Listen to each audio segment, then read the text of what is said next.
This presentation is a review and discussion of Evicted, Poverty and Profit in the American City, written by Matthew Desmond. This book features two subcultures of Milwaukee, Wisconsin. Desmond demonstrates the This presentation is a review and discussion of Evicted, Poverty and Profit in the American City. Desmond explores two subcultures within Milwaukee. One is at a trailer park, located on the far south side of the city, and the other is in the inner city. These subcultures are all part of the tenant culture. The tenants struggle to make rent, and many of them have faced eviction more than a few times. Many of these renters pay more than 70% of their income on rent.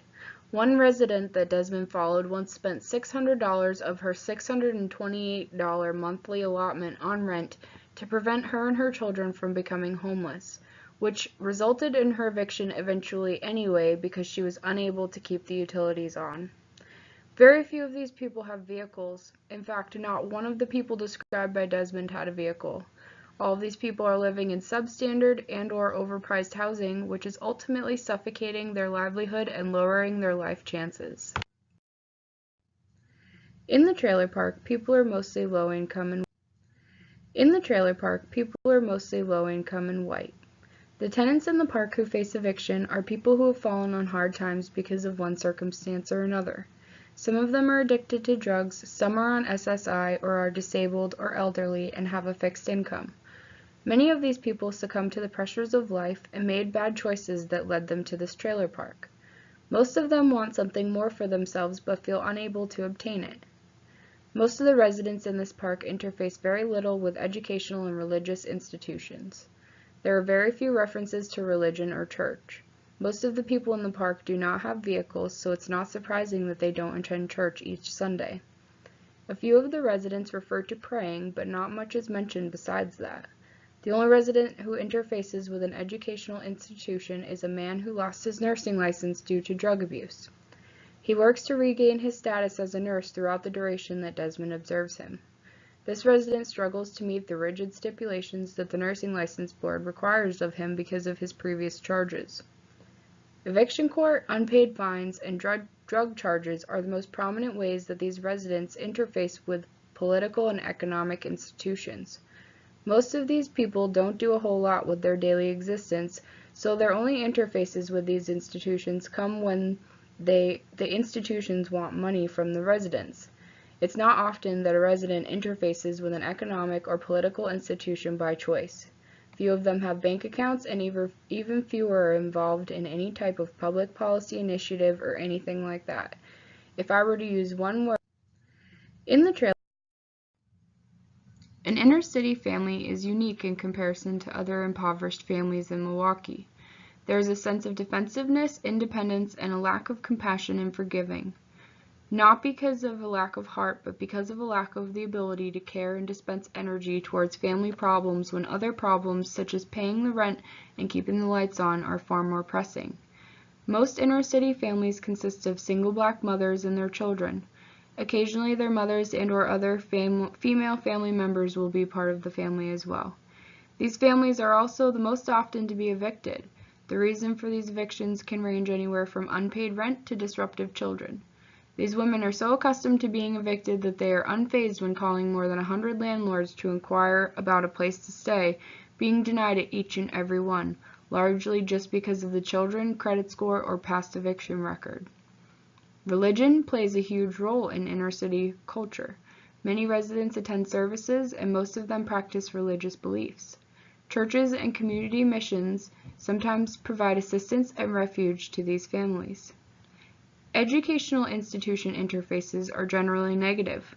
Most of these mothers have children who develop behavioral problems due to their life circumstances.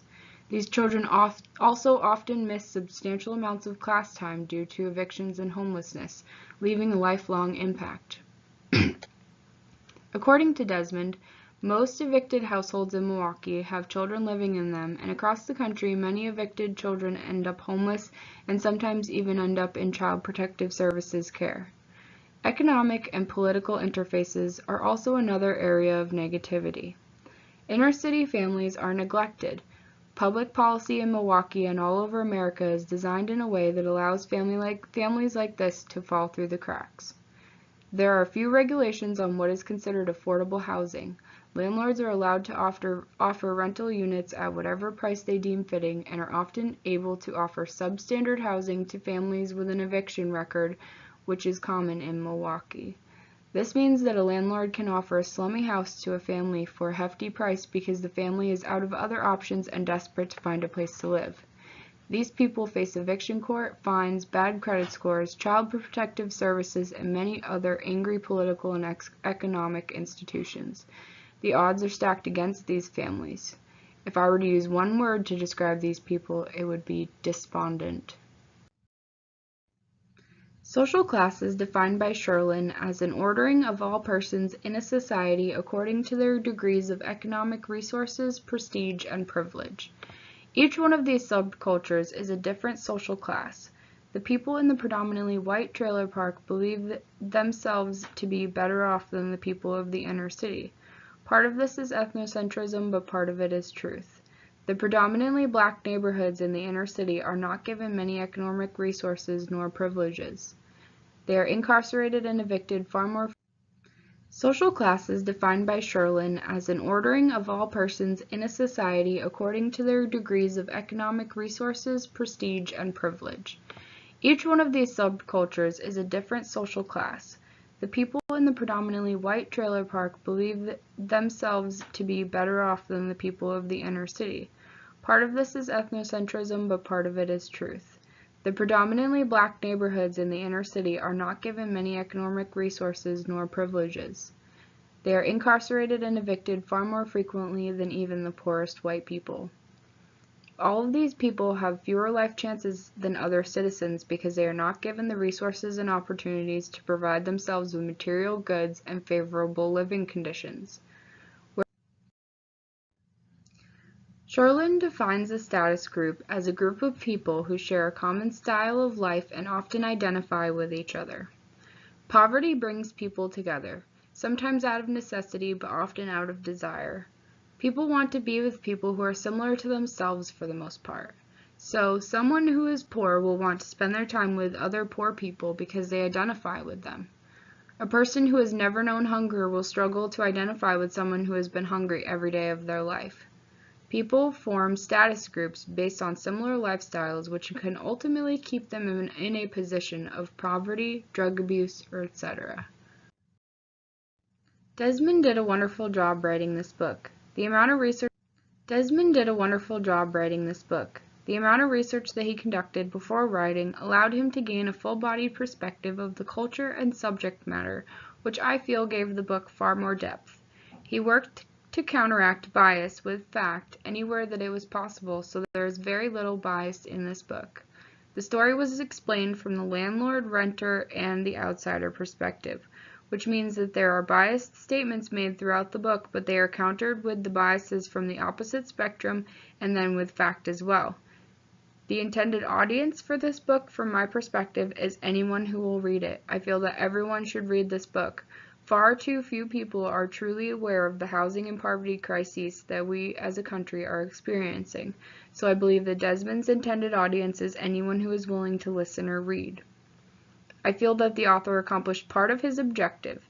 He has certainly raised awareness with this book, but after reading I felt as though he is not satisfied nor finished with this subject matter, and that he will continue to raise awareness and advocate for these disadvantaged cultures.